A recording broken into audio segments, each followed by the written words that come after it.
오늘 주시는 말씀 함께 읽겠습니다. 빌립보서 4장 10절부터 13절 네 구절 말씀인데 저와 함께 교독하겠습니다. 나를 생각하는 마음이 여러분에게 지금 다시 일어난 것을 보고 나는 주님 안에서 크게 기뻐하였습니다. 사실 여러분은 나를 항상 생각하고 있었지만 그것을 나타낼 기회가 없었던 것입니다. 내가 궁핍해서 이렇게 말하는 것이 아닙니다. 나는 어떤 처지에도 스스로 만족하는 법을 배웠습니다. 나는 비천하게 살 줄도 알고 풍족하게 살 줄도 압니다. 배부르거나 굶주리거나 풍족하거나 궁핍하거나 그 어떤 경우에도 적응할 수 있는 비결을 배웠습니다. 나에게 능력을 주시는 분 안에서 나는 이 모든 것을 할 수 있습니다. 아멘. 정말 우리 그리스도인들이, 한국의 그리스도인들이 정말 사랑하는 성경 구절, 빌립보서 4장 13절이죠. 나에게 능력 주시는 분 안에서 나는 모든 것을 할 수 있습니다. 그 어느 때보다 아멘을 크게 하시네요. 네, 이 구절 저도 좋아합니다. 그런데 놀랍게도 이 구절 말씀, 이 고백은 어디서 한 고백입니까? 바울이 감옥에서 한 고백입니다. 여러분 감옥 가보신 분 안 계시죠? 네. 혹시 계세요? 저는 제가 수감된 건 아니지만 구치소에 방문할 기회가 2번 정도 있었어요. 한 번은 재소자들과 함께 예배에 대한 세미나를 인도하러, 강의를 하러 갔었던 적이 있었고, 한 번은 실제로 아는 지인의 부탁으로 면회를 갔던 적이 있습니다. 정말 이 말로만 듣던 교도소를 가보니까, 물론 구체적으로 말하면 구치소지만 죄수로 들어간다는 건 쉬운 일이 아니더라고요. 그 안에 갇혀 있는다는 것이 정말 힘들고 고된 일이고 정신적으로 육체적으로 정말 많이 힘든 상황에 들어가는 것입니다. 지금 우리나라는 한 평 조금 넘는 아주 작은 방에 10명, 12명씩 막 들어가 있다고 하잖아요. 그런 곳에서 지낸다는 것은 쉬운 일이 아니죠. 그런데 영치금이라는 게 있어요. 가족들이나 지인들이 돈을 넣어주면 그걸로 거기에서 팬티가 찢어지면 새로 하나 구입하고, 칫솔이 망가지면 칫솔도 하나 구입하고, 먹고 싶은 거 있으면 또 간식 같은 걸 사 먹을 수 있다고 그래요. 술, 담배를 제외하고는 거의 다 구입해서 사 먹을 수 있다고 합니다. 그래서 그 안에서도 빈부격차가 생긴다는 거예요. 영치금이 많은 사람, 적은 사람. 그래서 적은 사람은 그 안에서도 너무 괴롭게, 수치스럽게 지낸다고 합니다. 제가 영치금 얘기를 갑자기 왜 하냐면요, 바울 사도 때문이에요. 바울이 감옥에서 실제적으로 가장 필요했던 게 뭘까요? 돈입니다. 오늘 본문은 사실 아주 구체적으로 그 얘기를 하고 있어요. 감옥에 갇혀 있을 때 바울에게 필요했던 게 돈이었어요. 돈. 왜냐하면 그 감옥에서 사람답게 지내려면, 여러분 생각해 보십시오. 필요한 것들이 왜 없겠어요? 누군가가 서포트 해주지 않으면, 그 돈으로 필요한 것들을 구입하지 않으면, 또 그것을 누가 사다 주지 않으면 도저히 생활할 수가 없는 거죠. 그런 상황 속에서 정말 반갑게도 에바브로디도가 돈을 갖고 바울에게 찾아옵니다. 에바브로디도는 누가 보냈죠? 빌립보 교회 성도들이 보냈어요. 빌립보 교회 성도들이 바울을 지원하러 결정하고 헌금을 모아서 보냅니다. 그래서 빌립보서 4장 18절을 보면 아주 명확하게 기록되어 있어요. 같이 한번 읽어보죠. 시작. 나는 모든 것을 받아서 풍족하게 지내고 있습니다. 나는 여러분이 보내준 것을 에바브로디도로부터 받아서 풍족합니다. 그것은 아름다운 향기이며 하나님께서 기쁘게 받으시는 제물입니다. 나는 지금 풍족합니다. 어디에서? 감옥에서. 여러분이 에바브로디도들을 통해서 보내준 그것 때문에 풍족하게 지금 지내고 있습니다. 바울이 너무나 기뻤어요. 물론 아주 실제적인 문제, 돈의 문제가 해결됐기 때문이기도 하지만, 근본적으로는 빌립보 교회와 다시 연결된 것 때문에 기뻤어요. 그래서 10절을 보면 이렇게 기록되어 있죠. 10절, 나를 생각하는 마음이 여러분에게 지금 다시 일어난 것을 보고, 이렇게 말해요. 같이 한번 읽어볼까요? 10절 시작.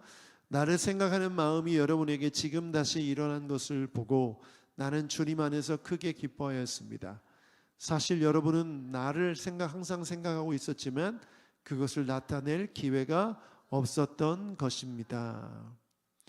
나를 생각하는 마음이 빌립보 교회에게 다시 일어난 것을 보고 바울이 기뻤어요. 여러분, 빌립보 교회는 어떤 교회냐? 진짜 대단한 교회예요. 유대인이 전혀 없었던 이방인들만 이루어진 교회죠. 성령의 음성을 듣고 어디로 가려고 했어요? 동쪽으로 가려고 했는데 서쪽으로 넘어가죠. 마케도니아로 넘어가서 첫 번째 도시였던 빌립보에 도착해서 회당을 찾는데 회당이 없었어요. 그런데 기도처가 있는지 돌아보다가 누구를 만나게 돼요?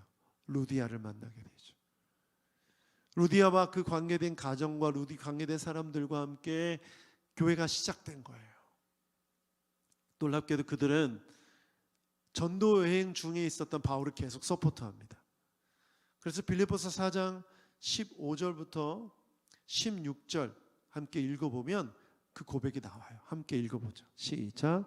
빌립보 교우 여러분, 여러분도 아는 바와 같이 내가 복음을 전파하던 초기에 마케도니아를 떠날 때에 주고받은 일로 나에게 협력한 교회는 여러분밖에 없었습니다. 내가 데살로니가 있을 때에도 여러분은 내가 쓸 것을 몇 번 보내어 주었습니다. 놀랍죠? 빌립보 교회가 모르겠어요. 재정적으로 풍부했는지 바울에 대한 특별한 마음이 있었는지 모르겠지만 어쨌든 바울을 전도 여행 중에 그 생긴 지도 얼마 안 된 교회가 서포트하고 있었던 거야. 재정적 지원을 계속하고 있었던 거죠. 그걸로 바울은 밥도 사 먹고 옷도 입고 배를 타고 또 이동할 때 교통비로 썼을 거예요. 그 지원이 있었기 때문에 바울은 선교 사역을 할 수 있었던 거죠. 그런데 본문의 내용을 보면 이제 빌립보 교회와 바울 사도의 연결이 끊어진 것을 보여요. 언제인지 정확히 몰라요. 그런데 그 오랜 기간 동안 바울은 늘 빌립보 교회를 생각했었고 빌립보 교회도 바울을 생각하고 있었던 거죠. 그래서 둘이 이렇게 연결된 거예요. 그래서 이렇게 말합니다. 여러분은 항상 나를 생각하고 있었지만 그것을 나타낼 기회가 없었던 것이다. 이렇게 말해요. 저는 이 모습을 보면서 묵상을 하게 됐어요. 바울이 왜 이렇게 표현했을까? 여러분, 바울은 빌립보 교회의 태도, 빌립보 교회와 연결이 끊어진 것에 대해서 악의로 해석하지 않고 선의로 해석했어요. 같이 한번 읽어보죠. 제가 문장을 준비했는데 시작. 바울은 악의로 해석하지 않고 선의로 해석합니다. 자, 빌립보 교회와 연결이 끊어졌어요. 그러면 바울이 이렇게 생각할 수 있어요. 이 빌립보 교회가 나를 잊었나? 이제 더 이상 교회가 성장하고 부흥하고 지도자들이 생겨서 이제 나를 지우려고 하나? 나는 이제 완전히 잊혀진 존재인가? 내가 목숨을 걸고 정말 사명을 다해서 힘을 다해서 개척한 교회인데 나를 잊어버렸나? 이제 더 이상 지원을 해주지 않네? 이렇게 어쩌면 나쁜 마음으로 빌립보 교회를 해석할 수 있었어요. 그런데 그렇게 해석하지 않고 선의로 해석합니다. 너희들이 마음이 그렇게 있었다. 내가 생각할 때는 너희들이 마음이 항상 나에게 있었지만, 나를 생각하고 있었지만 그걸 나타낼 기회가 없었을 뿐이다. 지금처럼 카톡이 발전돼서 안부를 물어볼 수도 있고 전화할 수도 없잖아요. 어떻게 보면 빌립보 교회는 늘 항상 바울을 생각할 수 있는데 바울을 도울 수 있는 그 기회를 잡지 못해서 마침 감옥에 있다는 소식을 듣고 나서 얼른 헌금을 에바브로드를 통해서 보냈을 가능성이 있는 거죠. 여러분, 제가 지금 무슨 얘기를 하려고 하냐면 빌립보 교회와 연결이 끊어진 그 상황에 대해서 바울이 얼마든지 나쁘게 생각할 수 있었는데 그렇게 생각하지 않았다는 거예요. 저는 여기에 아주 중요한 메시지가 있다고 생각합니다. 우리가 생각하는 이 생각은 하나님께서 자유롭게 생각할 수 있도록 우리에게 선택권을 주셨어요. 그걸 자유의지라고 말하죠. 그러므로 내가 어떤 생각을 선택하냐에 따라서 그 생각의 결과는 달라집니다. 우리 감정이 달라지고요. 그렇죠? 감정이 달라지면 내 말이, 언어가 달라지고, 언어가 달라지면 우리 행동이 바뀌어요. 제가 생각과 실천 시리즈를 말씀드리면서 우리 생각이 얼마나 중요한지를 말씀드렸죠. 지금 빌립보 교회와 연결이 닿지 않고 그들이 나에게 후원하지 않고 지원하지 않는 상황에 대해서 바울 사도는 두 가지 생각을 할 수 있었던 거예요. 그러나 악의로 생각하지 않고 선의로 생각해서 그들은 나를 잊지 않았고 나에 대해서 마음을 품고 있다는 거 생각한 거죠. 물론 에바브로디도에서 그게 확인됐기 때문에 더 그런 표현을 했을 수 있겠지만 바울이 그들을 믿고 그들을 좋게 생각하고 있었다는 것이 중요합니다. 저는 여기에서 우리가 배울 점이 이거라고 생각해요. 마음을 넓혀야 됩니다. 선의로 해석하기 위해서는 관용을 품어야 돼요. 빌립보서 4장 5절 말씀에 우리가 이걸 깊이 다루진 않았지만 이렇게 말하고 있어요. 함께 읽어보죠. 시작. 여러분의 관용을 모든 사람에게 알리십시오. 주님께서 가까이 오셨습니다. 바울 사도는 관용을 말하고 있어요. 여러분이 관용해야 된다는 거예요. 사람들에게 알려라는 거죠. 사람들 속에서 나타나는 거니까. 바울 사도도 자신이 관용하고 있음을 보여주고 있는 거예요. 여러분, 나쁜 마음으로 악의로 해석했다면 왜 이제서야 돈을 보내냐 책망했겠죠. 내가 그동안 얼마나 힘들었는데, 너희들이 내가 개척한 교회고 나를 통해서 복음을 듣고 구원받았는데 너희들이 이럴 수 있어? 라고 악의로 해석하지 않았어요. 다 이해하고 품어줬던 거죠. 넓은 마음으로 받아들였던 거예요. 여러분, 이건 정말 중요합니다. 똑같은 일을 놓고도 얼마든지 우리는 악의로 해석할 수 있음을 인정해야 돼요. 고린도후서 7장 2절을 보면요, 고린도 교인들이 어떻게 했는지 보여주는 말씀이 있어요. 함께 읽어보죠. 시작. 여러분은 마음을 넓혀서 우리를 받아주십시오. 우리는 아무에게도 부담한 일을 당한 적이 없고 아무도 망친 적이 없고 아무도 속여서 빼앗은 일이 없습니다. 여러분, 바울 사도에 대해서 고린도 교인들은 관용했습니까? 악의로 해석했습니까? 선의로 해석했습니까? 선의로 해석하지 않았어요. 바울은 외모가 못생겼다, 외모 비하. 이거 심각한 일이죠. 그때는 지금 같은 시대가 아니었으니까. 바울은 편지는 잘 쓰는데 말은 잘 못한다, 설교를 못한다. 이것도 엄청난 비방이죠. 또 바울은 추천서를 갖고 있지 않다.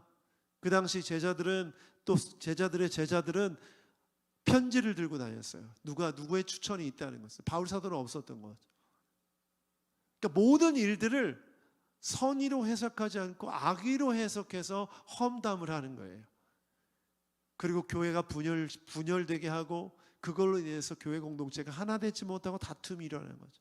예배 안에는 무질서가 일어나고 혼란스러운 거예요. 그런 내용을 듣고서 바울 사도는 고린도 교회가 자신에 대해서 선의로 해석하지 않고 악의로 해석한 것으로 인해 교회 공동체가 어려움에 빠졌다는 것을 알고 있었고, 바울 사도는 그것을 내버려 둘 수 없어서 고린도 전후서를 쓰게 된 거죠. 여러분, 우리가 그리스도인으로서 내가 살아가는 세상 속에서 사람들에 대해서 선의로 해석할 필요가 있습니다. 넓은 마음을 보여줄 필요가 있어요. 이 시대 그리스도인들이 얼마나 많은 손가락질을 당합니까? 우리가 믿는 예수님의 이 복음을 말하기 위해서는 우리의 넓은 마음으로 그들을 관용할 때 말할 수 있는 기회를 얻을 수 있는 줄 믿습니다. 아멘. 제가 교회 사무실에서 있다 보면 가끔 이제 화장실 하려고 나오면 마주치는 분들이 계십니다. 우리 교회 교인이 아니에요. 화장실 때문에 오신 분들이에요. 처음에는 굉장히 경계하는 모습으로, 왜냐하면 잘 모르는 분들이 화장실을 굉장히 더럽혔던 이 과거의 기억들이 있어서 휴지를 엄청나게 많이 써서 막히게 한다든지 또 여러 가지 오물들을 묻힌다든지 이런 일들이 좀 있어서 처음에 좀 경계했었는데 요즘엔 제가 어서 오시라고, 어서 오시라고. 그런 생각이 드는 거예요. 여러분, 해우소라는 단어 아시죠?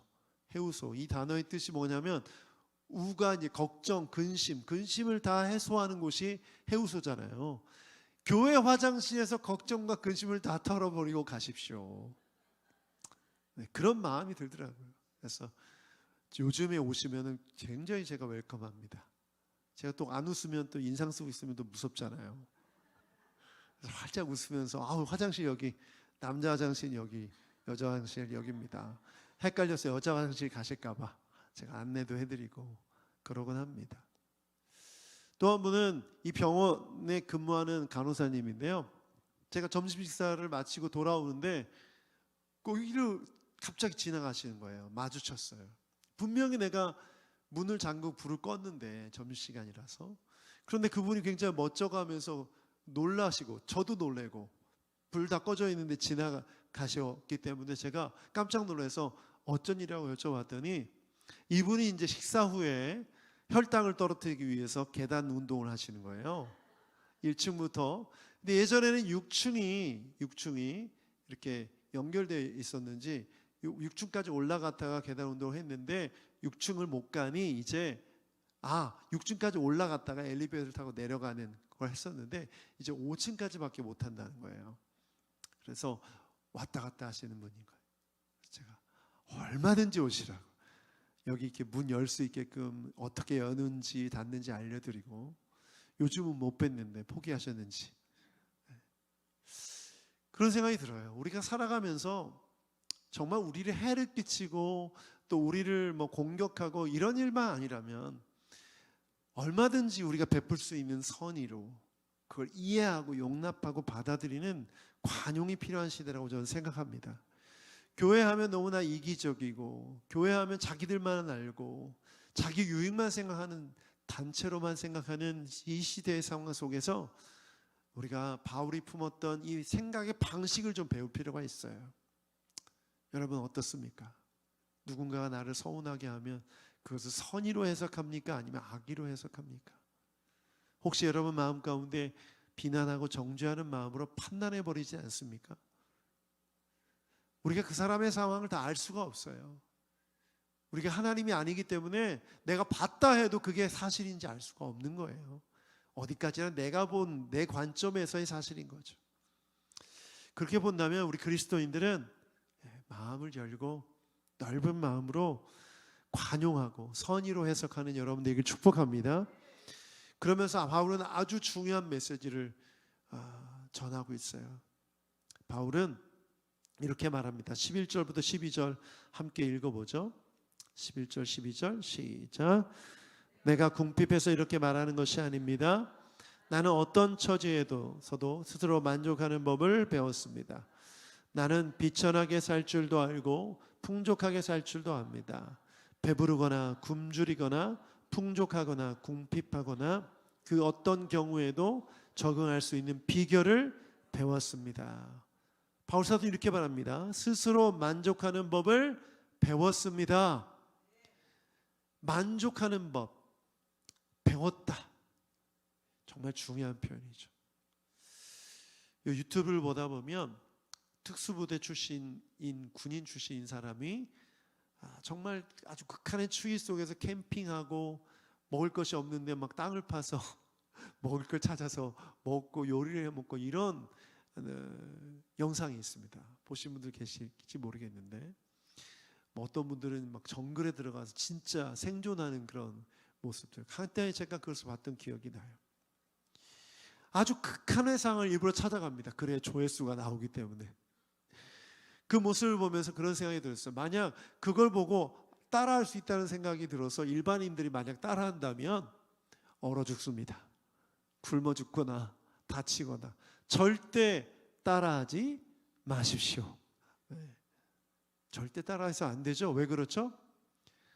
훈련되지 않았기 때문이죠. 배우지 않았기 때문이에요. 아무리 그 영상을 보고 내가 할 수 있을 것 같아도 실전에서 그것을 연습하고 습득하고 내 것을 만들지 않으면, 혼자서 누가 도와주지 않는 상태에서 혼자서 그것을 해낸다는 것은 거의 불가능한 것입니다. 바울 사도를 한번 생각해 보십시오. 극한의 상황입니다. 돈도 없어요. 건강이 좋았을 리가 없죠. 매도 맞고 정말 여러 가지 상황 속에서 전도 여행을 하고 있기 때문에 그가 컨디션이 좋았을 리가 없어요. 조롱과 핍박은 기본이고, 이런 상황 속에서 감옥에 갇혀 있는 바울 사도가 어떤 상황이었을지 생각해 본다면 정말 극한의 상황이었을 거예요. 그런데 이런 극한의 상황 속에서 바울 사도는 뭐라고 얘기냐면, 나는 비결을 배웠다. 스스로 만족하는 법을 배웠다라고 말해요. 어떤 극한의 상황 속에서 나는 비결을 깨우치고 그 비결을 배웠기 때문에 적응할 수 있다고 말하는 것이죠. 바울 사도가 어떤 고통이 있었는지 고린도후서 6장 4절부터 5절을 보면 제가 읽어드릴게요. 우리는 무슨 일에서나 하나님의 일꾼답게 처신합니다. 우리는 많이 참으면서 환난과 궁핍과 곤경과 매맞음과 옥에 갇힘과 난동과 수고와 잠을 자지 못함과 굶주림을 겪었습니다. 매맞음, 옥에 갇힘, 난동, 수고와 잠을 자지 못함과 굶주림. 혹시 여러분 이 지금 읽은 이 내용에 해당되는 그런 일을 최근에 경험한 분 계십니까? 없죠? 난동 경험해 보셨어요? 굶주림, 잠을 자지 못함, 불면증 때문이 아니라 복음을 전하기 위해 주의 일꾼으로 살아가면서 겪는 그 고난을 겪어보지 않으셨다는 거죠. 그런데 바울 사도는 놀랍게도 이 모든 상황 속에서 두 가지를 배웠다고 말합니다. 어떤 처지에도 스스로 만족하는 법을, 두 번째는 어떤 경우에도 적응할 수 있는 비결을 배웠다라고 말합니다. 여러분, 배움은 어떻게 배울 수 있죠?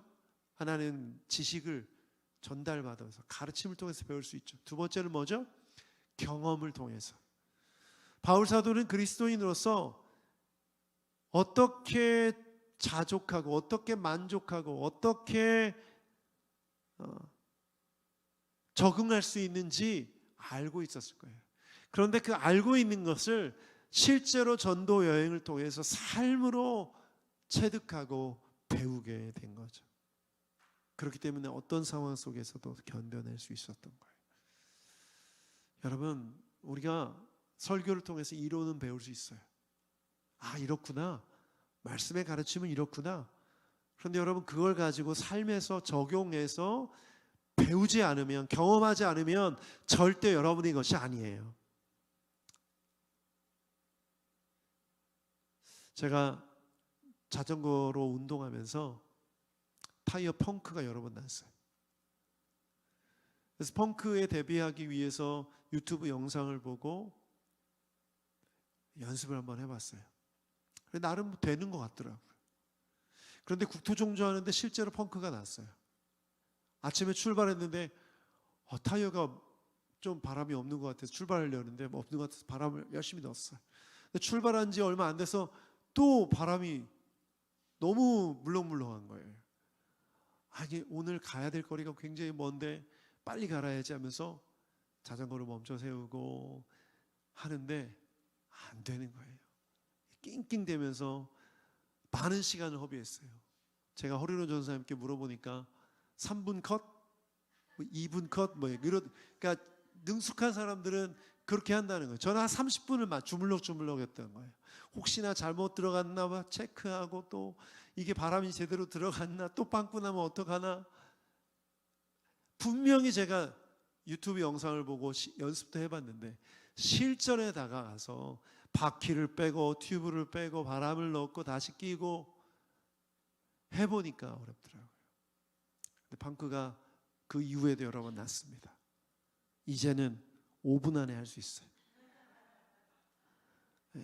5분 안에 할 수 있어요. 진짜로. 요즘 펑크가 안 나서 제가 안 재봐서 모르는데, 내가 아는 지식과 그것을 실천해서 실제로 내가 아는 것은 정말 다른 차원이에요. 바울 사도는 어떤 상황 속에서도 적응할 수 있고 스스로 만족할 수 있는 비결을 알고 있었는데, 그 안다는 건 지식적인 알무로 끝나는 것이 아니라 자신의 삶에서 실천함으로 배웠다는 거예요. 그러므로 감옥에 오래 있어도, 재정적으로 부족해서 배가 고파도, 정말 극한의 상황 속에서도 이 모든 것에서 자족할 수 있는, 만족할 수 있는 비결을 배웠다라고 말할 수 있는 것이죠. 사랑하는 여러분, 인생을 살면서 겪는 여러 가지 어려움들이 있어요. 여러분, 그 상황 속에서 지금 어떤 태도로 살아가십니까? 바울처럼 그 비결을 배우고 있습니까? 또 이미 배운 분들은 그 비결을 사용하고 있습니까? 아니면 배우지 못해서 지식적으로는 알지만 실천하기 어려워서 힘들면 힘든 대로, 배고프면 배고픈 대로, 좌절되고 낭망되면 낭망하는 대로, 아프면 아픈 대로 그 고통 가운데 헤매고 있습니까? 여러분, 자기 자신을 돌아봐야 됩니다. 헬렌 켈러 잘 아시죠? 헬렌 켈러가 이런 말을 했어요. 세상은 고통으로 가득하지만 그것을 극복하는 사람들도 가득하다. 저는 헬렌 켈러가 그리스도인이었기 때문에 단순히 인간의 의지로만 극복했다고 말하고 있다고 생각하지 않아요.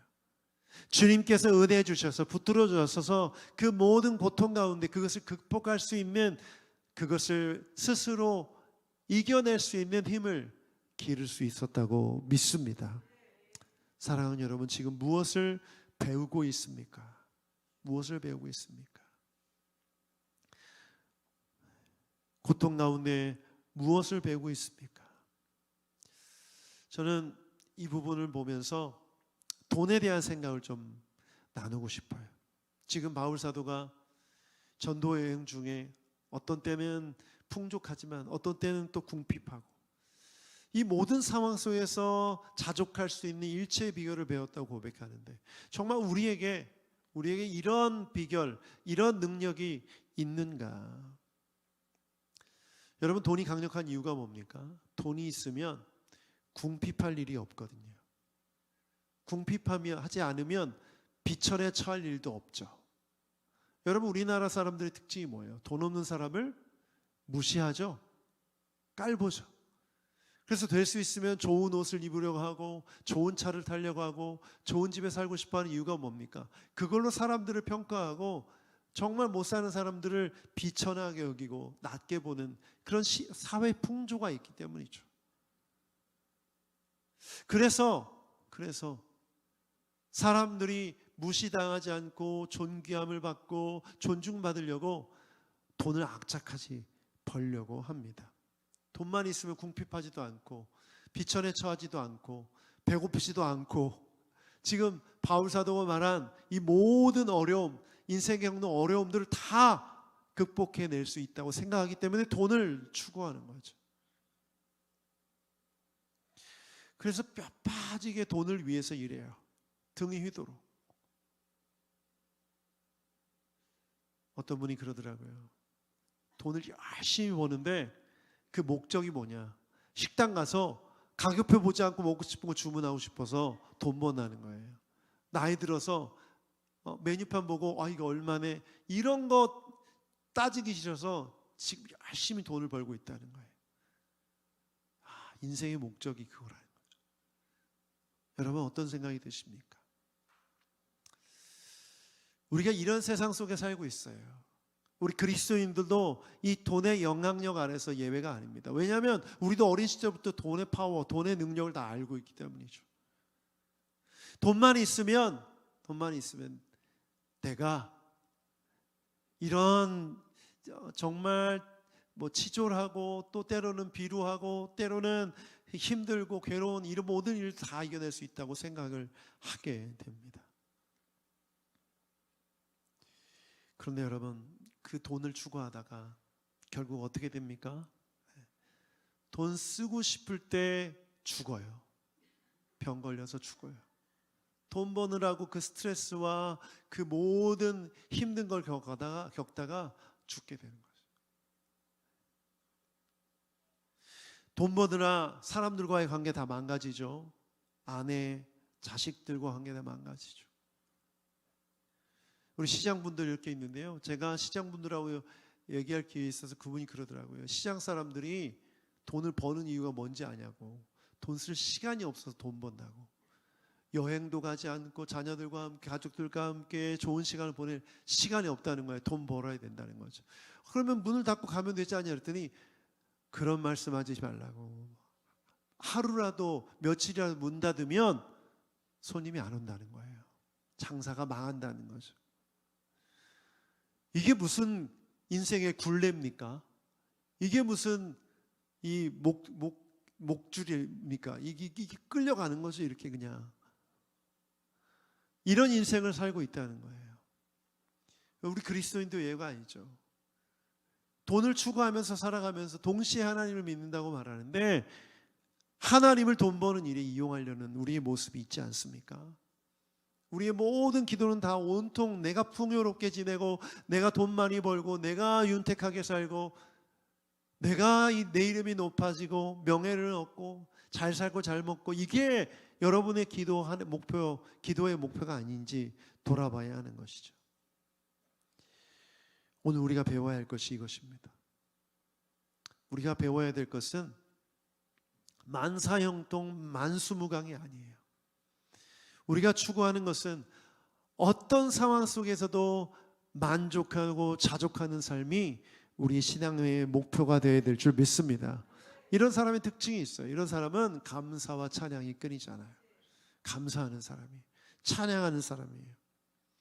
바울 사도가 빌립보 감옥에 갇혔을 때 뭐 했죠? 바울과 실라가? 네, 찬양했어요. 찬양했어요. 네, 기도하면서 하나님을 찬양하는 노래를 부르고 있었다 이렇게 기록되어 있어요. 사도행전 16장 25절 함께 읽어볼까요? 시작. 한밤쯤 되어서 바울과 실라가 기도하면서 하나님을 찬양하는 노래를 부르고 있는데 죄수들이 듣고 있었다. 아멘. 여러분, 저는 여러분이 궁핍함 없었으면 좋겠어요. 그리고 비천에 처하지도 않았으면 좋겠고 힘든 일 없었으면 좋겠어요. 제가 그렇게 바란다고 그런 일이 없어집니까? 절대 그런 일이 없어지지 않아요. 제가 기도한다고 해도 그 기도가 이루어지지 않아요. 여러분의 삶에는 반드시 궁핍한 때가 있을 거예요. 반드시 괴로울 때가 있을 거예요. 그런데 진짜 중요한 건 그 상황 속에서 하나님이 주시는 마음으로, 하나님이 주시는 능력으로 만족하고 적응할 수 있는 그 비결, 그걸 위해서 저는 기도할 수 있어요. 여러분, 그걸 위해 기도하겠습니다. 네, 목사님 서운해요. 이왕이면 잘 되게 해주시면 어디가 덧납니까? 그걸 위해 기도도 할 거예요. 그러나 그 뜻은 하나님께 속한 거잖아요. 그렇죠? 우리가 그걸 믿고 주님, 내가 어떤 상황 속에서도 자족할 수 있는, 적응할 수 있는 비결을 배우게 해 주십시오. 이 기도가 여러분의 기도가 되기를 축복합니다. 아멘. 마지막으로 세 번째는 바울은 이 모든 것을 하나님의 능력으로 할 수 있다고 말합니다. 13절 함께 읽어보죠. 시작. 나에게 능력을 주시는 분 안에서 나는 모든 것을 할 수 있습니다. 바울 사도가 이렇게 말했어요. 나는 스스로, 자족이라는 단어를 이제 풀어서 우리 세번역 성경을 번역했기 때문에 스스로 만족하는 법을 배웠습니다. 이렇게 기록되어 있잖아요. 이 스스로라는 말씀 때문에 오해할 수가 있어요. 오해할 수 있어요. 이 스스로라는 단어가 바울이 가지고 있는 개인적인 능력, 또 어떤 결단, 어떤 노력, 그것으로 된 것인가? 그렇지 않아요. 무엇으로 된 거죠? 우리가 읽었잖아요. 13절. 하나님이 주시는 능력으로 자신이 그렇게 되었음을 고백하는 거예요. 이 말은 뭐냐면 자동적으로, 스스로라는 말이 뭐냐면 이미 내가 그런 비결을 배웠기 때문에 그런 상황이 됐을 때 하나님이 주시는 능력으로 극복할 수 있다, 적응할 수 있다는 것을 말하고 있는 것이죠. 그래서 여러분, 바울의 고백이 어떤 내용인지 주목해 볼 필요가 있어요. 나에게 능력을 주시는 분 안에서라고 말해요. 바울 사도가 자주 쓰는 전치사가 있어요. n, 헬라어로 n이라는 전치사, 영어로 in이에요. 뭐뭐 안에서, 그리스도 안에서, 하나님 안에서, 주 안에서. 바울 사도가 감옥에 있었지만 그는 하나님 안에 있었어요. 정말 중요한 메시지예요, 여러분. 바울 사도가 하나님 안에 있었기 때문에 그분으로부터 그분이 주시는 능력을 공급받을 수 있었고, 그 능력으로 자족할 수 있었던 거예요. 일체의 비결을 배울 수가 있었던 거죠. 배고플 때도 그 능력으로 이겨낼 수 있었고, 풍족할 때도 교만하지 않고 자신을 지킬 수가 있었던 거예요. 아플 때에도, 괴로울 때도. 여러분, 그래서 하나님 안에 거하는 것, 그것이 바울이 말하는 비결이에요. 비법이에요. 저희 어머니가 요리를 정말 잘하세요. 어렸을 때 몰랐는데 나중에 보니까 다시다였어요. 다시다. 모든 음식에 다시다가 들어가요. 미원이 들어가요. 기가 막혀요. 티스푼으로 한 스푼 딱 넣으면 어떻게 이런 감칠맛이. 물론 이제 먹고 나면 졸리긴 하지만 그런 거예요. 다시다가 나쁘다는 거 생각하지 마십시오. 하나님 안에 거하는 게 비결이에요. 그러면 내가 어떤 상황 속에서도 그것을 만족하고 적응할 수 있는 비결은 주님 안에 있을 때, 하나님 안에 거할 때 그렇게 될 수 있다는 거예요. 여러분, 우리 인도네시아 아우리치 팀이 아우리치를 갔다 왔는데 그 은혜가 아직도 이어지고 있어요. 다음 주에 또 모여서 식사를 하려고 해요. 왜 이렇게 안 끝나나, 이 아우리치가. 받은 은혜가 커서 그래요. 그건 뭐 부정할 수가 없어요. 그래서 여러분 꼭 내년에 가시기 바랍니다. 마치 이 비유가 적절할지 모르겠지만 여진처럼 계속 이어지고 있는데, 왜 이렇게 인도네시아 아울리치를 통해서 주신 은혜가 많을까 돌아보면 가장 핵심적인 것이 있었어요. 그게 뭐냐면 기도예요. 사실 우리가 준비가 많이 부족했지만 매주 금요일마다 예배 마치고 11시에 모여서 우리 홍미숙 권사님이 인도해 주시고 우리 중보기도 같이 줌으로 모여서 했어요. 천안에 있고 각자 사는 지역은 다르지만 줌으로 모여서 계속 기도했어요. 그리고 선교 여행 중에 아침에는 큐티하고 기도하고 밤에는 1시간 동안 하나님 앞에 개인 기도하고 계속 이걸 반복해서 했어요. 여러 가지 활동들 속에서 삐걱대고 어긋나고 힘들 수 있었던 그런 순간들이 많았지만 넉넉히 모든 상황을 이겨낼 수가 있었어요.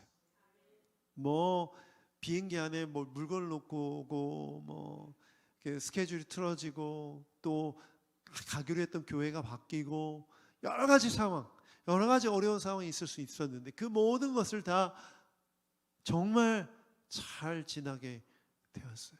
그 모든 것의 원인은 어디에 있느냐? 기도에 있었어요. 기도. 여러분, 기도가 뭡니까? 주님 안에서 주님과 소통하는 시간이잖아요. 주님 마음을 받는 시간이고 내 마음을 아뢰는 시간이잖아요. 그 시간을 통해서 하나님의 마음을 받아서 하나님의 뜻을 이룰 수 있었던 거죠. 만약 기도가 없었다면 아마 이번 인도네시아 아우리치 다시는 가지 말자고 했을 거예요. 우리 선교 여행에 대해서 다시 한번 재고해 봐야 된다, 이랬을 거예요. 물론 그렇게까지는 않는 게 극단적인 결론은 아니었겠지만 가장 중요한 핵심이 바로 기도였다는 거예요.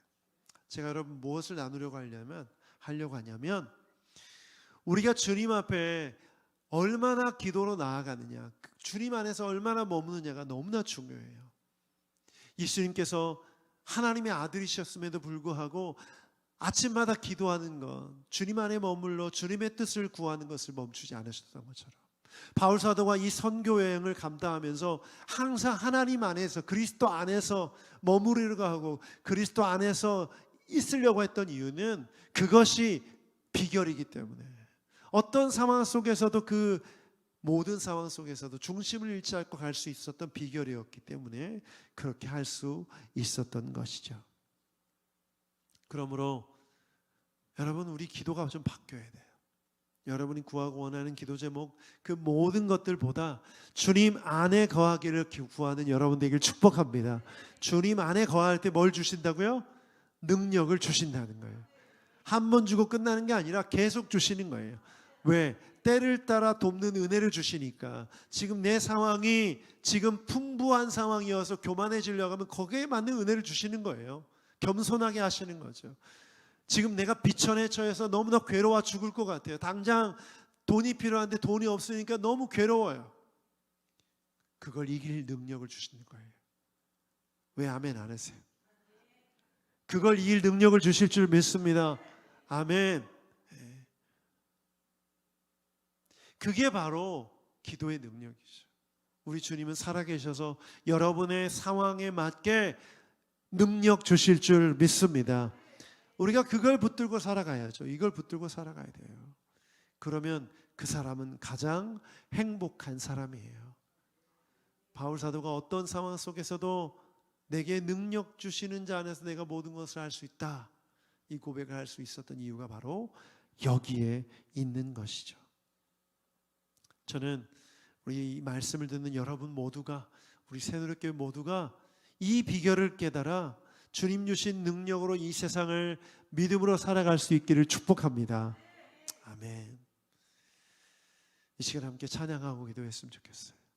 우리 모든 상황 속에서 그 찬양 함께 부르고 기도했으면 좋겠어요.